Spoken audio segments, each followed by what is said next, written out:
নমস্কার, আপনারা দেখছেন দৃষ্টিভঙ্গি। আমি মধুরিমা রয়েছি আপনাদের সঙ্গে। আজকে মধুরিমা এবং আমার অতিথি বিশিষ্ট অধ্যাপক সঞ্জয় মুখোপাধ্যায়। সঞ্জয় মুখোপাধ্যায়ের কাছে জানবো বাঙালির প্রতি যে শ্রদ্ধা, বাঙালি সিনেমা শিল্পের প্রতি যে শ্রদ্ধা, সেটা বলিউড থেকে কিভাবে এখন আসছে এবং তার রূপ কতটা বদলালো। কেন বলছি আন্দাজ করেছেন নিশ্চয়ই। আমরা জানি গোপী গাইন বাঘা বাইন আমাদের প্রত্যেকের ভীষণ প্রিয় একটা সিনেমা এবং কালোজয়ী সিনেমা। সেখানে যে গানটি ছিল ভূতের রাজা দিল বর, তাতে আহা ভূত বাহা ভূত, কয়েকদিন আগে আমরা দেখেছি একটা হিন্দি সিনেমা আসন্ন, তার একটি গানের অন্তরায় সেই রকমভাবেই ব্যবহার করা হয়েছে শব্দগুলো এবং বলা হয়েছে এটা নাকি শ্রদ্ধার্ঘ। তাই কি? আসুন জেনে নিই। সঞ্জয়বাবু, আপনাকে স্বাগত দৃষ্টিভঙ্গিতে। দীর্ঘদিন ধরে ফিল্ম স্টাডিজের সঙ্গে যুক্ত, আপনি অধ্যাপনার সঙ্গে যুক্ত, 8-এর দশক থেকে আপনার এই জার্নি, এবং 93-তে যখন থেকে এই ফিল্ম স্টাডিজ শুরু হয় তখন থেকে যুক্ত রয়েছেন। যে ইন্ট্রোডাকশনে আমি কথাগুলো বললাম আপনি শুনলেন, এবং এই ভূতের রাজা দিল বর সত্যজিৎ রায়ের কালোজয়ী একটা সৃষ্টি, সেটাই এখন সুরকার প্রীতম বলছেন যে আহাভূত বাহাভূত, কিবাভূত কিমভূত, এই শব্দগুলো যেভাবে ব্যবহার করছেন আসন্ন একটা সিনেমায় গানের ক্ষেত্রে, এটা শ্রদ্ধার্ঘ। কিভাবে দেখেন? এটাকে দেখি এইভাবে, দেখা যায় যে আসলে শ্রদ্ধার্ঘ বলতে আমরা যা বুঝতাম সেবার এখন নেই। এখন এটা হচ্ছে এক ধরনের কিডস, এই যে আহাভূত বাহাভূত, এটা একটু মজা করা। Life is an endless comic strip, enjoy it. সুতরাং যিনি এই সুর দিয়েছেন তার সত্যজিৎ রায়ের উপর শ্রদ্ধা বা বিরাট কিছুই নেই। তিনি উপেন্দ্র কিশোর রায়চৌধুরীর গল্প জানেন না। সেই অর্থে যাকে আপনি বলছেন যে একটা ধ্রুপদী আনার প্রতি এক ধরনের ট্র্যাডিশনের প্রতি শ্রদ্ধা, সেসব কিছু নেই। তার মনে হচ্ছে জিনিসটা মজার, তো ঠিক আছে লাগাও বিন্দাস। সিনেমা শিল্পের ভাষা সেটা কি বদলাচ্ছে? আপনি 8-এর দশক থেকে যুক্ত রয়েছেন এবং আজকে 2026 সাল, তো সেক্ষেত্রে সিনেমা এটা তো একটা শিল্প, এই শিল্পের ভাষাটাও কি বদলাচ্ছে? সত্যজিৎ রায় যখন তৈরি করেছেন তখন স্বাভাবিকভাবেই তার যে দূরদৃষ্টি, আমি সেটার তুলনায় যাচ্ছি না, কিন্তু সময়ের সঙ্গে সঙ্গে সব বদলাচ্ছে নিশ্চয়ই, কিন্তু সেই বদলটাকে আপনি কিভাবে দেখছেন? বদল নানা দিক দিয়ে হয়েছে। সিনেমা তো বিশেষভাবে টেকনোলজি নির্ভর, কারিগরি নির্ভর শিল্প। আপনি দেখবেন যে এই যে সেলুলয়েড থেকে আমরা ডিজিটালে এলাম, অ্যানালগ থেকে ডিজিটাল যে রূপান্তর, তার ফলে অনেকগুলো রূপান্তর হলো। যেমন এই যে ফ্রেম 24 ফ্রেমস এ সেকেন্ড, এই ধারণাটাই পাল্টে গেল, বা সাউন্ড সম্বন্ধে যে ধারণা ছিল তা পাল্টে গেল। ফলে এখন যে সিনেমা হচ্ছে, সেই সিনেমা সত্যজিৎ রায় যা পথের পাঁচালীতে তুলেছিলেন, বা ধরে এক ঋত্বিক ঘটক যে অজান্ত্রিকে তুলেছিলেন, বা ধরে এক উত্তম কুমার যা সাপমোচনে করেছিলেন, সেখান থেকে অনেক আলাদা। এবং এখানে অনেকগুলো জিনিস ধরা পড়ে। যেমন ডিজিটাল মিডিয়ামে আমাদের অ্যাটেনশন স্প্যান খুব কম, ফলে আমরা যদি একটা কথাকে দীর্ঘক্ষণ বলতে যাই, ধরুন সত্যজিৎ রায় চারুলতাতে যেভাবে মাত্র 8টা শটে প্রায় 8 মিনিট ধরে দেখানো হয়েছে মাধবী মুখোপাধ্যায়কে, এবং সে যুগের দর্শকরা দেখেছেন, বা এই যুগেও যারা খুব সংস্কৃতি মানা তারা দেখেন, এটা আজকের পরিচালক বিশ্বাস করেন হবে না, এত ধৈর্য কারণ নেই। আপনি দেখছেন এই যে আমরা সংলাপ করি ফেসবুকে, টুইটারে, বা এমনি লিখি, সে লেখা কত ছোট হয়ে আসছে আস্তে আস্তে। লোকে পড়ে না, লোকে ইনস্টাগ্রামে চলে গেছে দেখার জন্য। এই যে যুগ, আপনি এই যুগে বসে ছবি করলে শুধু সত্যজিৎ রায়ের ব্যাপার হচ্ছে না, সাহেব বিবি গুলামের সঙ্গে যদি এই ছবির তুলনা করেন, যেমন আকাশ আর পাতাল তফাৎ। তখন দেখার চোখ আর এখন দেখার চোখ আলাদা, দেখার রকম ফের পাল্টে গেছে। এখন যে এক্সট্রিমলি ফ্লিটিং ইমেজেস, আপনার মনে রাখার দরকার নেই, আপনি শুধু দেখে যান কি হচ্ছে, তাকিয়ে যান, এই জাস্ট ফ্লোটিং। ফ্লোটিং। তাহলে আমি ফ্লোটিং এর বিষয়টা আসবো, কিন্তু তার আগে একটা প্রশ্ন আমার, আপনি কথা বলছেন যখন তখনই মনে হলো, এই যে ধারা, এবং বলা হচ্ছে যে বারবার এইরকম, এর আগেও আমরা একটা দেখেছিলাম লোকগীতি, যেটা নিয়ে চটুল একটা গান রচনা করা হয়েছিল, তারপরে সেই শিল্পীর নাম পর্যন্ত উল্লেখ করা হয়নি, পরবর্তীতে যখন হইচই হয় সামাজিক মাধ্যমে তখন তার কথা প্রকাশ্যে আসে। বাংলাকে বারবার এইভাবে যে অপমান করা, আমি বলবো এটা তো শিল্পের ভাষা বোধহয় হতে পারে। এটা বাংলাকে না শুধু এটা অপমান করা, অবশ্যই আপনি যা বলেছেন তার সঙ্গে আমি সর্বাংশে একমত। তার সঙ্গে আমি যুক্ত করবো এটা ব্যবসায়িক অসততা। আচ্ছা। এটা মার্কিন যুক্তরাষ্ট্রে বা অন্যত্র হলে আপনার যে ধরনের মামলা হতো, কিন্তু এখানে মামলাটা হবে না, মার্কেট তত নেই, লোকে অতদিন মনে রাখবে না, এই ভেবে এক ধরনের অবহেলার সঙ্গে চলছে, এগুলো তো ঠিক না। আর চলচ্চিত্রের ভাষা যায়, তা ধরুন আমরা ধরুন আজ থেকে যদি 100 বছর আগে যাই, প্রমথেশ বড়ুয়া, দেবকী কুমার বসুরা যে ছবি করতেন, সেই ছবির যে ভাষা, ধরুন বিদ্যাপতি বা উদয়ের পথে বা দেবদাসের যে ভাষা, এই দেবদাসই দেখুন কতবার পাল্টালো। 1935 সালে প্রমথেশ বড়ুয়া যে দেবদাস করেছিলেন, বিমল রায়ের দেবদাস, সঞ্জয় লীলা বনশালীর দেবদাস করতে করতে যে অনুরাগ কাশ্যপের দেবদাস দেবদি, কত রকম পাল্টালো। আসলে ভাষা হচ্ছে সিনেমাকে এক ধরনের অটোনমি দেওয়া, সিনেমা সাহিত্য না বা সিনেমা শব্দের ভাষা না, সুতরাং কথকতা মুক্ত করে সিনেমায় দেখার চোখটা খুলে দেওয়া। সত্য এটার ছবিতে তাই ছিল। এবং ঋত্বিক ঘটকের ছবিতে ধরুন ছবিগুলোকে এক ধরনের সাম্যাবস্থা, আমরা তো বাস্তব বলতে মনে করি বাস্তব একটা আদল, বিশ্বাসযোগ্য আদল, সেই আদলটা থেকে মুক্ত করে এখানকার দার্শনিকতার চেষ্টা করা। এখন যেটা এসছে, এখন সেটা ওসব কিছুই না, এখন হচ্ছে একটা মার্কেট ড্রিভেন ইমেজ ইকোনমি। তার ফলে আপনাকে বহু ইমেজ দেখানো হচ্ছে। ধরুন এই যে এই শতাব্দী শুরু হলো, এই শতাব্দী শুরু হয়েছিল একটা ছবি দিয়ে, আপনি ছবিটার সঙ্গে আমাদের সেঞ্চুরিটা অদ্ভুত মেলে, তার নাম কাহনা প্যার হ্যায়। তো কাহনা প্যার হ্যায় প্রথম ভারতীয় ছবি যাতে পায়ের নখ থেকে মাথার চুল অবধি, গায়ের শার্ট বা সব কিছু, ডিও তো বটেই, কিন্তু ডিও তো আর সিনেমায় বোঝা যায় না, প্রত্যেকটা জিনিস ব্র্যান্ডেড।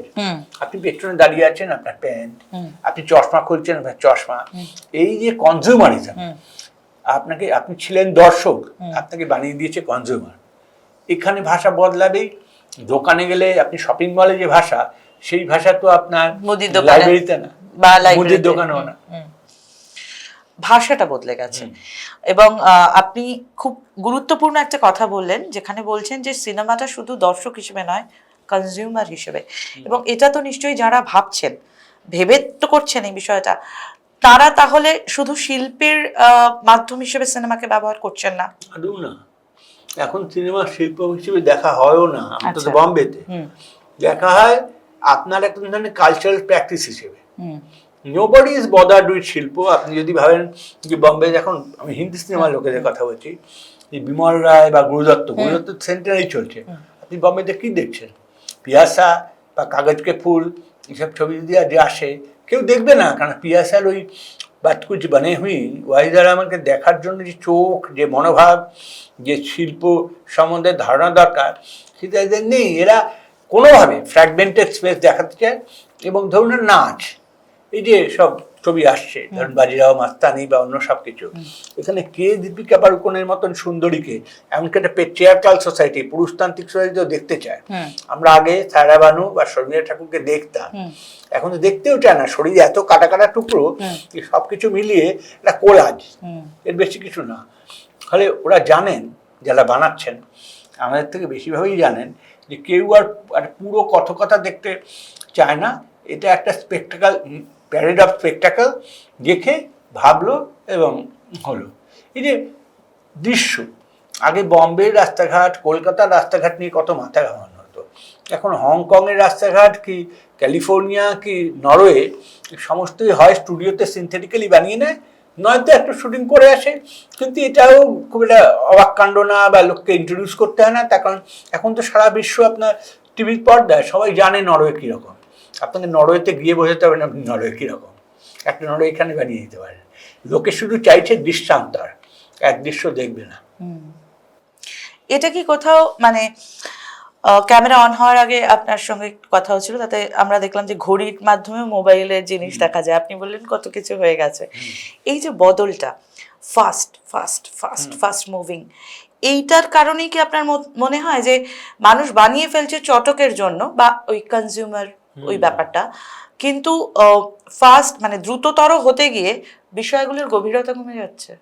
আমার তো মনে হয় কমে যাচ্ছে, অনেক কমছে। যেমন ধরুন আপনি টেকনোলজি হিসেবে বলছি, আমার সঙ্গে একদিন বম্বের মারা গেছেন সম্প্রতি বিখ্যাত পরিচালক কুমার সাহানির কথা হচ্ছিল। তিনি ঋত্বিক ঘটকের ছাত্র। তিনি বলছেন, দেখো, আমাকে একবার বিদেশে জিজ্ঞেস করেছিল যে ইন্ডিয়ার কন্ট্রিবিউশন কি সিনেমা। আমি ভেবে চিনতে অনেক কথা ভেবে ঋত্বিকদার কথা মনে পড়লো। আমি বললাম, মিউজিক। তো ওরা বললো কেন মিউজিক কথা বলছেন কেন? আমরা মিউজিক মানে মিউজিক না, silence is the greatest form of music. তো ধরো ঋত্বিকদার ছবিতে একটা সাইলেন্স স্টোরি করতে যেসব পন্থা নেওয়া হতো এবং যা নেওয়া হয়েছে, উনি একটা উদাহরণ দিয়েছেন, এবং সেগুলো এখানে বলছিলেন না, সেগুলো মানে দাঁড়াবে না, আমরা দেখতে পাচ্ছি না। তো উনি বললেন কিন্তু এই ডিজিটাল যুগে এসে করেছে কি, তুমি যদি সাইলেন্স চাও, এক মুহূর্তে তো সাইলেন্স তৈরি হচ্ছে। তুমি যদি ছবি তৈরি চাও, তাহলে আগে যেমন আমরা সিনেমাটোগ্রাফিতে বলতাম যে ছবি তুলে আনো, এখনকার ছেলেরা বলে will manage everything on the editable, সে সব কিছুই করতে পারে। জিনিসটা তো সহজ হয়ে গেছে, সে আর এর মধ্যে গভীরতা, মানে যেমন এক ক্লোজ আপ ধরে এক মাধবী মুখার্জির বা ওয়াইদার রহমানের কোনো শরীরী বিভঙ্গ, সে নিয়ে সে চিন্তিতই না, অত কে দেবে সময়, এসেছি কিছু মজা নেই চলে যাই, ভালো স্টোরি অথবা ভালো অভিনয় সব সহ্য করতে সে রাজি নয়। আপনি বললেন মিউজিকের ক্ষেত্রে নৈশব্দের কথা, আপনার এই লাইনটা মানে শুনতে শুনতে আমার শঙ্খ ঘোষের একটা লাইন মনে পড়ছিল, শব্দহীন হও। এবার এই শব্দহীন হওয়ার মধ্যেও যে যতটা শব্দ রয়েছে, আমি আবারও বাঙালি অবাঙালির জায়গাটাতেই যাচ্ছি। আমরা যেটুকু সিনেমা দেখেছি তাতে পুরোনো দিনের যে সাদা কালো ছবিগুলো তৈরি হতো, সেক্ষেত্রে যে যে জায়গায় পজ থাকতো, এগুলো এখন আর হয় না, বাংলা ছবিতেও হয় না, আর হিন্দির ক্ষেত্রে তো হয়ই না। এবার এই বাংলা হিন্দির জায়গায় আবার আমি ফিরে আসবো। সুরকার প্রীতম বলছেন যে শ্রদ্ধার্ঘ্য, এবং পরবর্তীতে উনি আবার অন্যরকম ভাবেও বানাতে চান। এতে একজন বাঙালি অধ্যাপক হিসেবে আপনার কোথাও মনে হয় কি যে এটা থামানো আর সম্ভব, নাকি ছেড়ে দেওয়া উচিত, যেভাবে ফ্লো করছে সেভাবেই যেতে দেওয়া? আমার মনে হয় এই যে ফ্লো কথা বললেন খুব ইম্পর্টেন্ট। টেলিভিশন আসার পর থেকেই ইমেজ যেভাবে যায়, একটা এন্ডলেস ফ্লোই বলা যায়, ফ্লো। এবং এই যে প্রীতম বা অন্য যিনি বলছেন শ্রদ্ধার্ঘ্য, তিনি বলছেন এটাও এক ধরনের ক্লিশে, তিনি বলছেন শ্রদ্ধার্ঘ্য, তিনি সত্যিটার কাছ থেকে নিয়েছেন এবং নিয়েছেন এই অবধি। সে তো আমরা সকলেই, তার বক্তব্য হবে এই যে ধরুন তাহলে পাখির ডাক দিলাম, পাখির ডাক কি কারোর প্রতি শ্রদ্ধার্ঘ্য? পাখির ডাক আমি পেয়েছি, একটা সাউন্ড তাই নিয়ে নিয়েছি, এবং নানা রকম সাউন্ড পাই, একটা টেবিল চাপড়ালেও কিছু আওয়াজ হতে পারে, একটা কড়াই চাপড়ালেও কিছু, সেই সাউন্ডগুলোও দেবো, এই অবধি। শ্রদ্ধার্ঘ্য না, আমরা এক ধরনের প্রিমিটিভের চর্চা করছি কালচারকে, এবং আমি দেখতে চাইছি যে ধরুন আগে আমরা যে সুরেলা জিনিস ভাবতাম, মেলোডিয়াস বা অন্য কিছু, তার বদলে এখন আমি ক্যাকোফোনিয়া চাইছি। সিনেমায় যেভাবে এই পাঠান ঠাঠান অ্যানিমাল এসব যে বম্বের যারা ব্লকবাস্টার, তাতে আপনি সাউন্ড ডিজাইনটা ভাবেন, ছবিগুলো ভালো বা খারাপ এই নিয়ে আমি কথা বলছি না, আমার চোখে এই ছবিগুলো আমি কখনো রিভিউ করেছি, কিন্তু তার জন্য আমার ব্যক্তিগত মতামত দিতে চাই না, আমি মেকিংয়ের দিকটাই ভাবুন যে আমার মনে হয় এরা নন বিলিভার, এরা একটা ইডিওলজির প্রজেক্ট নিয়ে চলে এবং সেটা কোনো রকমের দিতে চায়। আর আপনি যদি বলেন লোকে নেয় কি না, লোকে তো এইগুলোই নিচ্ছে, বক্স অফিসে তার সাক্ষী দিচ্ছে। এক্ষেত্রে আবারও ফ্লো এর কথা, তাহলে কি এই ফ্লোটাই চলবে, নাকি কোথাও না কোথাও গিয়ে, কারণ যে কোনো কিছু যখন পিকে ওঠে আফটার সার্টেন পিরিয়ড সেটা আবার পড়বেও, এটাই নর্মাল সায়েন্স। তো আপনার কি মনে হয় এটা নিজে থেকেই যে ফ্লোতে যাচ্ছে সেটা আবার নিজে থেকেই ডাউনফল হবে এটার, নাকি মানে আপনার কি মনে হয়? আমার মনে হয় যেমন ধরুন এই যে ক্রিস্টোফার নোলানের এই যে ছবিটা দেখলাম, সে যে ছবিটা ওপেনহাইমার ছবিটা আমাদের ভালো লাগলো কেন, মানে গ্লোবালি সবাই তো অঙ্কের ছাত্র না বা সায়েন্সের লোক না, তার কারণ এটা অনেক দিন বাদে সিনেমার প্রপার্টিস ফিরিয়ে দিল। যেভাবে ডিজিটাল সিনেমা তৈরি করছিলেন স্টিভেন স্পিলবার্গ এবং অন্যরা, এই যে ধরুন জুরাসিক পার্ক বা টুইস্টার, সব যা হচ্ছিল সমস্ত ইমেজ সিনথেটিক এবং ল্যাবে তৈরি সিজিআই, তার বদলে নোলান অনেকদিন বাদে একটা হিউম্যান ফিগার্স দিয়ে, হিউম্যান মুভমেন্ট দিয়ে একটা ছবি করলেন, এবং বলা যায় আজ থেকে 70 বছর আগে হয়তো সিনেমা এভাবে তৈরি হতো, তাই দেখে লোকেরা কিন্তু সাড়া দিল। এখন হয়েছে কি, একটা স্যাচুরেশন পয়েন্ট আছে, যেমন বম্বের এই বড় বাজার এখন ইতিমধ্যেই বিপন্ন, তার কারণ তারা মজা দিতে দিয়ে বুঝতে পারছে না কোন নতুন মজা দেবে। ফলে এখন কিন্তু দেখবেন এই যে মালায়ালি বা মারাঠি ছবিতে অনেক কিছু আসছে, একটা গল্পও ভালো করে বলার আসছে, সেই ট্র্যাডিশন আস্তে আস্তে ফিরবে। কারণ এই যে জাপানে শুনলাম, প্রত্যেকটাই বলছেন বলে, জাপানের হলগুলোতে অন্তত 2টো হলে খুব সত্যজিৎ রায়ের কমার্শিয়াল রিলিজ হচ্ছে, এবং জাপানের মতন হাইলি ইন্ডাস্ট্রিয়ালাইজ এত স্পিডি নেশন, তারা কেন সত্যজিৎ রায় দেখবে? এত স্লো, এত ওল্ড অর্ডারের ছবি। তখন অনেকদিন দীর্ঘদিন ঘি খেতে খেতে না আপনার মাঝে মাঝে মনে হয় একটু মুসুরির ডাল দিয়ে ভাত খাই, একটু পেছনে ফিরবেন, ফিরে ভাববেন যে কি হচ্ছে কি, এতটা রোজ রোজ বিরিয়ানি খাওয়া যায় না। ঠিক। লাস্ট প্রশ্ন করব আপনাকে, এই প্রীতমের মতন মানুষ যারা যারা বলছেন যে শ্রদ্ধার্ঘ্য, এই ধরনের মানুষদের যদি আপনার মতো মানুষ যারা দীর্ঘদিন ধরে ফিল্ম স্টাডিজের সঙ্গে যুক্ত কিছু বলতে হয়, তাহলে কি বলবেন? আমি বলছি না সেটা উপদেশই হতে হবে, যদি কিছু বলতে আদৌ হয়। উপদেশী ব্যাপার না, আজকাল কেমিক্যাল রূপ আমার ডায়ালগ হতে পারে। আমি নিঃসন্দেহে এদের অনুরক্ত অনেক দিক দিয়ে, কারণ এরা একটা জিনিস করেন, সেটা প্রীতম কতটা করেন অথবা অন্য কেউ কতটা করেন জানি না, যে এরা আগে আমরা দেখতাম কি, যেমন এই টেবিলটা সেন্টার দেখতাম আর পেরিফেরি দেখতাম, এরা পেরিফেরি আর সেন্টার গুলিয়ে দিয়েছে, এভরিথিং ইজ পারমিটেড। তো আমি তোকে এইটা বলতাম যে আর কিছু না, আপনার একজন মানে সহজীবী হিসেবে, one who existed with you, আমার মনে হয় আপনি কি নিজের লাইফে ধরুন মাতৃশোক বা সন্তানের জন্ম এইসব মুহূর্তে একবার থেমে ছেলের বা মেয়ের মুখ দেখেন না, তখন কি আপনার মনে হয় সিনেমাটিক্যালি দেখা উচিত? মনে হয় না তো। তাই যদি না হয় তাহলে জীবনকে একবার জীবনের মতন দেখুন, ভাবুন না জীবন এত ছোট কেন। তারাশঙ্কর বন্দ্যোপাধ্যায়ের বসন বলেছিল, why life should be so short. আপনি একটু অন্যভাবে দেখার চেষ্টা করুন না। থ্যাংক ইউ সো মাচ সময় দেওয়ার জন্য। আমাদের সঙ্গে ছিলেন অধ্যাপক সঞ্জয় মুখোপাধ্যায়, এবং আমরা বেশ কিছুদিন ধরেই যে আলোচনা দেখছিলাম সমাজ মাধ্যমে, তার একটা বিশ্লেষণ শোনার চেষ্টা করলাম অধ্যাপক মুখোপাধ্যায়ের কাছ থেকে। আমরা জানি যে অক্ষয় কুমারের প্রতি আমাদের প্রচণ্ড ভালোবাসা রয়েছে, বা আমরা প্রচুর তার এর আগেও এই ধরনের কাজ দেখেছি। তিনি অভিনয় করেছেন মাত্র, কিন্তু যারা তৈরি করেছেন পুরো বিষয়টি, তাদের কাছেই এই প্রশ্ন বোধহয় আবারও বাঙালি হিসেবে আমাদের থাকছে যে অযথা শ্রদ্ধার্ঘ্য শব্দটাকে টেনে আনতে হবে না। যদি শিল্প মাধ্যম হিসেবে কোনো কিছুর ব্যবহার করা হয়, তাহলে সেইটুকু বললেই বোধহয় যথেষ্ট। সেটাই সেক্ষেত্রে আলাদা করে শ্রদ্ধার্ঘ্য কথার ব্যবহারের প্রয়োজন নেই, আন্তরিকভাবে সেটুকু প্রকাশ করলেই বোধহয় হয়। আজকের মতন মধুরিমা এবং এ পর্যন্তই। আমি মধুরিমা ছিলাম আপনাদের সঙ্গে, আমার সঙ্গে ক্যামেরায় রবিউল ইসলাম।